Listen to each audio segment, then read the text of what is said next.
Tamin'ny folora sy fito maraina nahatongavanay tetỳ an-toerana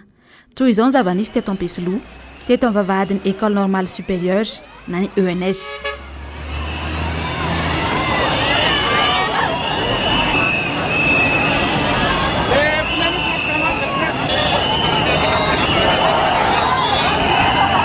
Ny tokony ny lanja sora-baventy ary nandoro kodiarana teto ampovoan'ny arabe ireo mpianatra avy amin'ny ENS.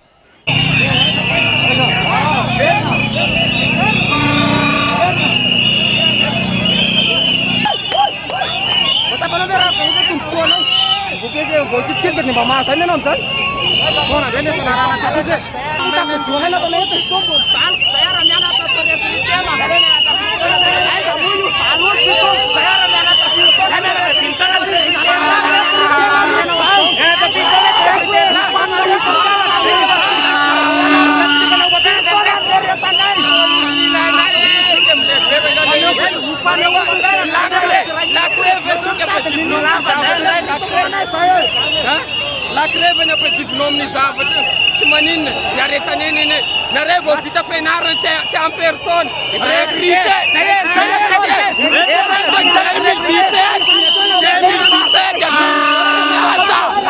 tsy miasa sakandray mandrenareo nareo veloma anatin'ny 5 taona tsy miasa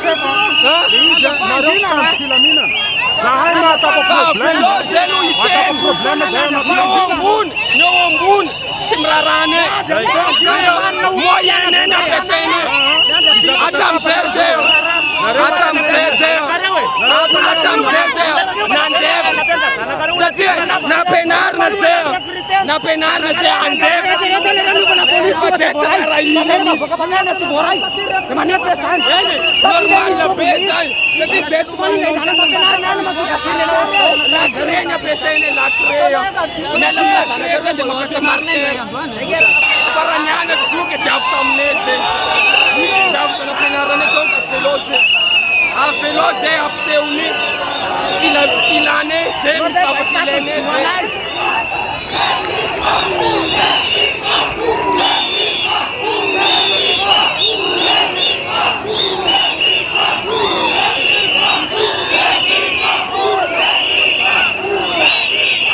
tamin'ny folora sy fahefany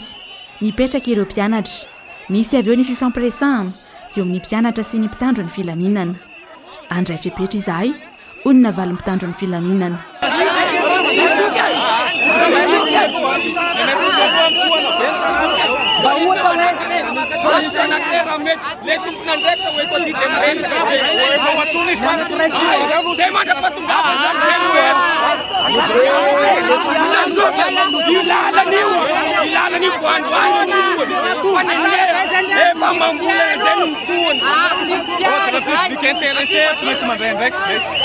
minitra vitsy taorin'izay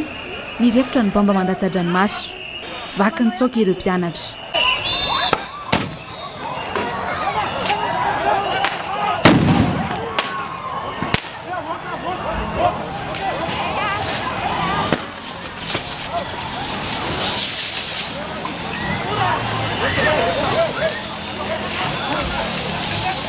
avy hatrany dia nisy ny fisamborana olona roa teto ny voasambotra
nandeha ihany koa ny aza lambo avy eo hatrany anaty fivarotan'olona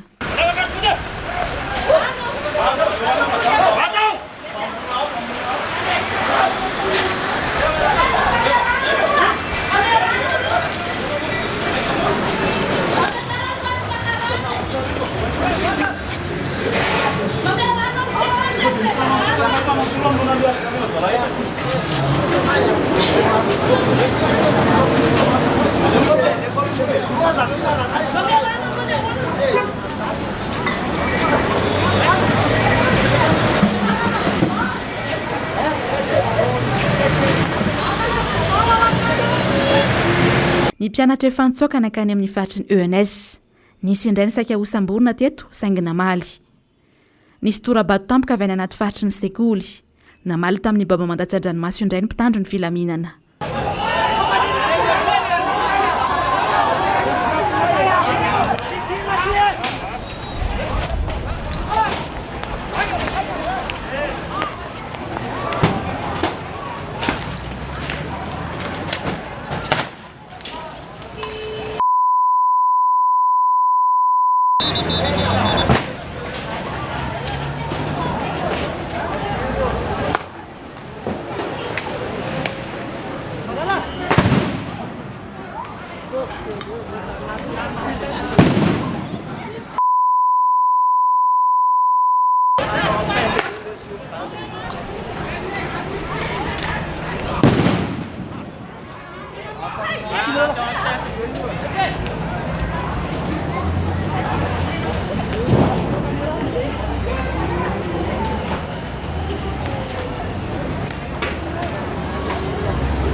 Tsy izao kosa no namalian'ireo mpianatra ny mikasika ny toraka. Misy zavatra mampalahelo zany misy zavatra mampalahelo zay tsy hay hoe avaiza moa zany le solika hitatsika angamba aiza le akanjo feno rato io ny filohanay io tsy nanao violence izahay nanaraka lamy izahay nasaina mipetraka de mipetraka izahay fa nanino izahay ny fafazana bomba mandatsa-dranomaso voalohany izay isamborona ny namanay nefa izahay tsy nikastanana tsy nanimba fananan'olona tsy nanopa fa nahoana izahay no ampizanina oatra zany nefa izahay mitako ny zoanay. Fahatelo manaraka izay de izahay voafandrika raha izay nilazana anazy misy mpikaramanady satria nisy ordre latsaka avany hoe kodikokoda raha vao io hetsika ataon'ny mpianatra io zay ny ordre azony zareo. Tao anatin'izay dia nandray fanapahan-kevitra ry zareo hoe aleo zany asiana olona etoroa izay tsy fantatray akory hoe izy no nitoraka andreo hémorrague reo na tonga le korontana farany teo tsy iza hay no nitoraka izay olona endry izahay normalien.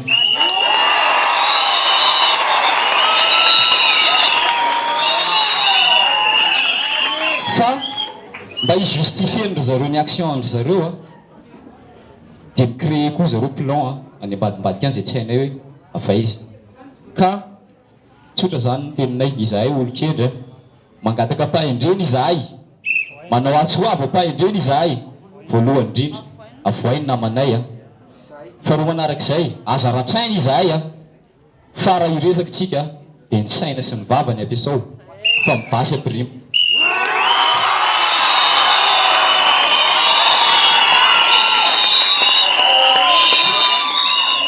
Ary fahatelo manaraka izay tena fototra isiny izao olana izao ampahafantarina tsara fa ao anatin'ny examen izahay izao fa najanonay ny examen satria ho ataonay ny examen ary de ho aiza izahay hianatra de ho aiza izahay antany rondovy naratra nandritra ny fifandonana ity filohan'ny fikambanan'ny mpianatra ity naratra mafy ny teo amin'ny lohany ka ny fandrimbonan'ireo mpianatra nentina teny amin'ny urgence ilay nokasaina nosamborona ka nandakosa indray voasambotra ihany koa mpitandro ny filaminana voalaza fa nanao fanamiana olon-tsotra no misambotra azy. Mpianatra telo teto izay ny voasambotra.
Fernando.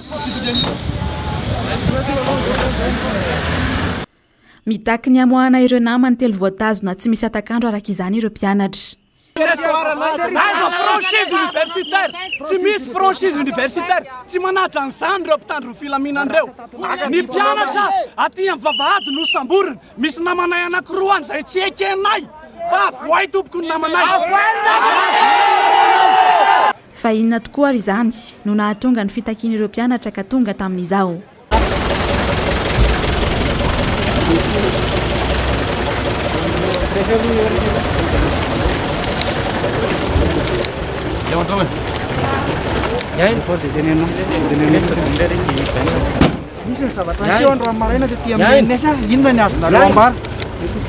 Nasy ambara amin'izy izay reto mpianatra ENS tsy ENS Antananarivo irery fa miaraka amin'ny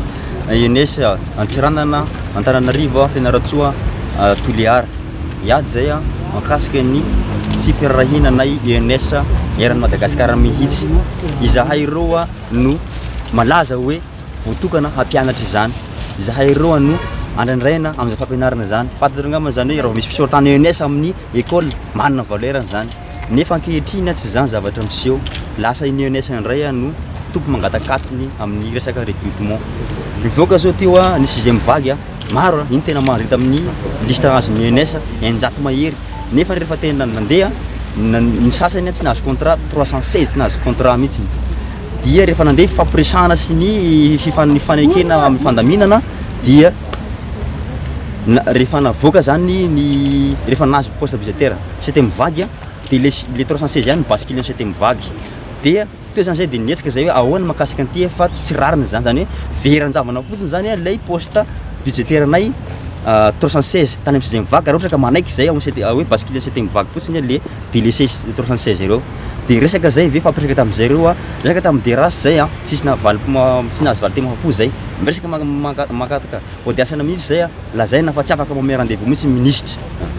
Nefa zay dia miteny urgent le izy ary efa tena tsy tanay tsy mpianatra fa ela ndrasanay zany fa tsisy mandrainay. Farany tafrika tamin'ny madame le dircab zay dia nandray anay izy dia nanaka liste izy alefa zao liste nareo tenenino ary rozy izy dia nalefa le liste dia nanaraka liste ny comité rehetra rehetra dia ozy izy hoe liste nareo tena vao omaly vao azoko le izy nefa ohatrany hoe zoma zany liste menay dia nefa ozy larobia zany nakany dia zoma tera le izy tonga dia alaiko tonga dia resaka amin'ny DRAS-ny amin'ny madame le ministre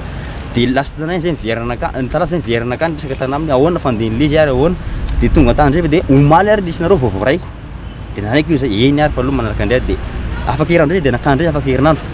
dia nandeo tao amin'ny SP any madame le dircab zay dia andraso fa mbo tsy afaka mandrenareo madame le dircab nefa lazaina le izy fa lazaina fa efa urgent le izy mila miresaka zay mila fampiresahana izahay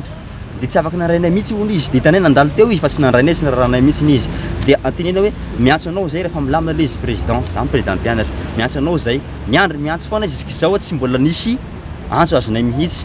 Dia fantatsika moa eto tanàna eto Madagasikara tsy zavatra moramora izany fa alao aloha sisiketriketrika tsara mihitsy fantatry ny be sy maro hoe reto zay fa tena faromotra efa tena fa mialana tena fananao zay faraherinay zay tsisy mihaino mihitsy zay ka le tsy fihainona mihitsy tsy mihitsy rariny dia alao ataony heny vaoka rehetrarehetra hoe reto zay efa malahelo mihitsy zany zay zavatra mahazo anay. Zay zao miditry ato concours indrometona vao tafiditra amin'ny ENS mandeha écrit dia mandeha oral. Zay zao no tokony hampianatra any amin'ny lycée. Resaka zay mitokona ndraiky hoe zay no tokony hampianatra amin'ny lycée dia eny tokony hampianatra amin'ny lycée nareo fa zay afaka maka eny amin'ny faculté dia afaka mampahena formation zay dia raha zay ary le izy dia atao iny ihany zany le fisorotany ENS zany raha zay le izy nefa ny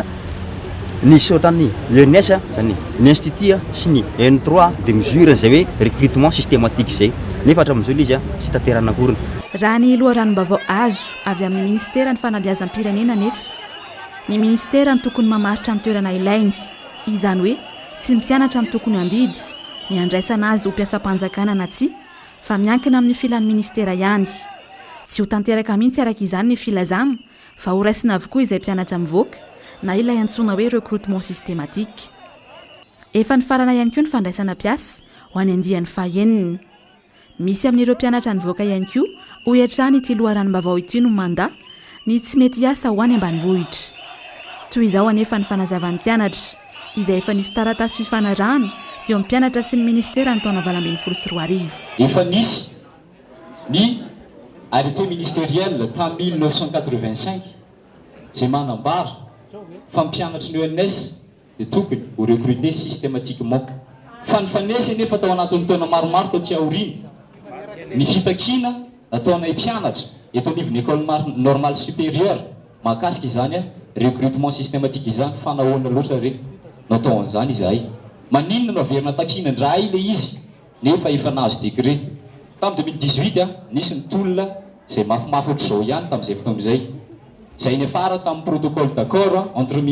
ministère de l'éducation nationale et école normale supérieure tamin'ny 31 juillet 2018 izay hitantsika ito io ny fasiny ary asehonareo fa misy cacheron rouge io zao efatra ny cacheron rouge ary ray manga zay any association en étudiant dia ovakina amintsika hoe inona ny voalaza ato ary ny fitakinay dia mifototra amin'ity protocole d'accord ity mba ho avadika décret ministériel ato anatin'ity protocole d'accord ity dia misy andininy 12 izay mizara ho toko efatra ao anatin'ny toko voalohany dia mahakasika ny recrutement ny andriny voalohany amin'izany dia milaza hoe